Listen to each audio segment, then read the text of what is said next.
Dubai is a tiny sheikhdom nestled along the Persian Gulf on the eastern edge of the Arabian Peninsula and part of a tiny oil-rich country called the United Arab Emirates. Over the course of just a few decades, it's transformed itself from a spit of sand about the size of Rhode Island into the Singapore of the Middle East. It's a political, economic, and financial success story in a region torn by conflict. And it's all the vision of one man, Sheikh Mohammed bin Rashid Al Maktoum. He rarely gives interviews, but you're about to meet him and get his tour of one of the fastest growing places on earth.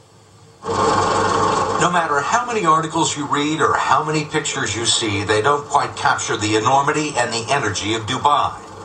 It is a physical manifestation of Arab oil wealth set in concrete, glass, and steel.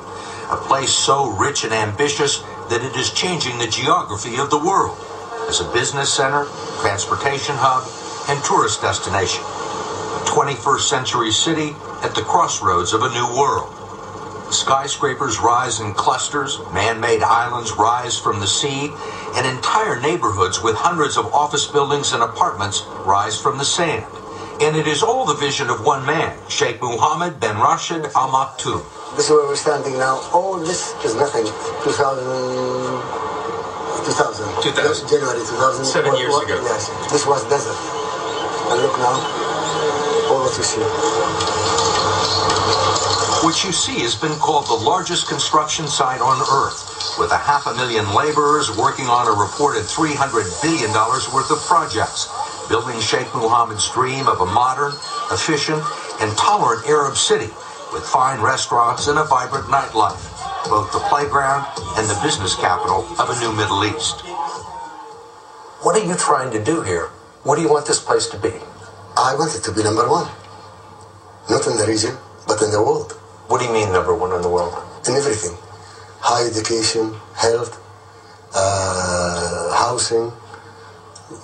Just making my people the highest way of living. At 57 years old, he is one of the richest people in the world, a member of the Maktoum family, which has ruled here for nearly 2 centuries. He's a former Air Force pilot and an avid horseman who competes in cross-country endurance races and is one of the largest breeders of thoroughbred racehorses in the world. By Western standards, his marital situation is a little complicated. He's married to Princess Highness, the daughter of the late King Hussein of Jordan, but he also has another wife who is rarely seen in public. He is frequently described as a workaholic, and as we found one morning, always in motion. I'm just doing my normal thing, which is, You like to stay on your feet. Yeah. Where's your security detail? I don't have a security. You walk around by yourself? Yeah. He's famous for dropping in unannounced at construction sites and government offices to see how things are going. We'll get in this car, huh? This is my car. All right, fine. I will drive. Okay. He uses his cars as mobile offices. So you travel by yourself all the time? Most of the time I travel myself, yes. It seemed like almost everyone in Dubai knew the car and who was driving. But you see, the whole area is growing here. There is a little bit of Donald Trump in him, at least when it comes to showmanship. You know this building up there? That strange-looking building on the left is one of the world's tallest indoor ski slopes. Outside, it may be 120, but inside, it feels like the Alps. They are set and ready to run.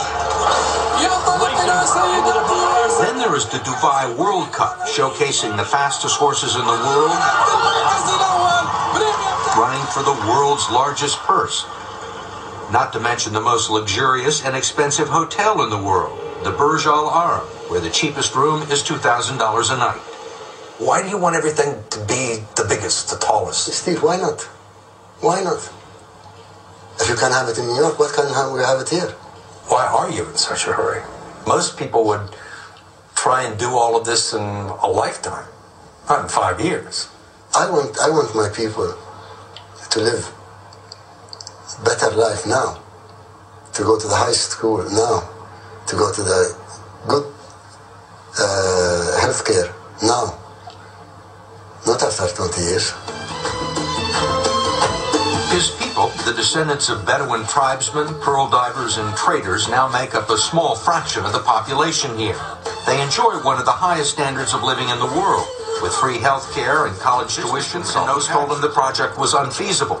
But with no environmental regulations to stop him, Sultan began dredging 100 million cubic yards of sand from the Persian Gulf, along with 7 million tons of rock, to form a man-made island in the shape of a palm. It more than doubled the coastline of Dubai and created waterfront condos and homes for 150,000 people, not including 35 hotels. Most people, if they brought in a business consultant and they told them this is a terrible idea, it's not going to work, they wouldn't do it. Most people, yes, but not us. What do you think of Sheikh Mohammed? He's great. He's a visionary, but his ambition without any limits. Ambition with no limits. Yeah. Professor Al-Kitbi warns that the Sheikh's ambition could have some consequences. But for the time being, business is still booming. What do you do when you're not the ruler of Dubai? What gives you happiness and pleasure? I'll be riding my horses. You love horses. I love horses. I love animals. He owns one of the world's top breeding and thoroughbred racing operations. The morning we were there, he was selecting horses for races all over the world. And some of the world's most expensive thoroughbreds were on display. Look, here they come into the fence. So, the one with the colors, I told you he won. Yeah. These are the best horses in the world. What is it you love so much about this? It's my hobby. It's, the horse in my blood. Frankie, how's that finish? You like it? They smell really well. Of the horses that we've seen today, what are they worth?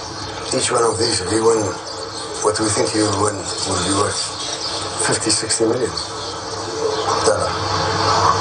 There was one horse in particular that the Sheikh was interested in. If you look, they are there.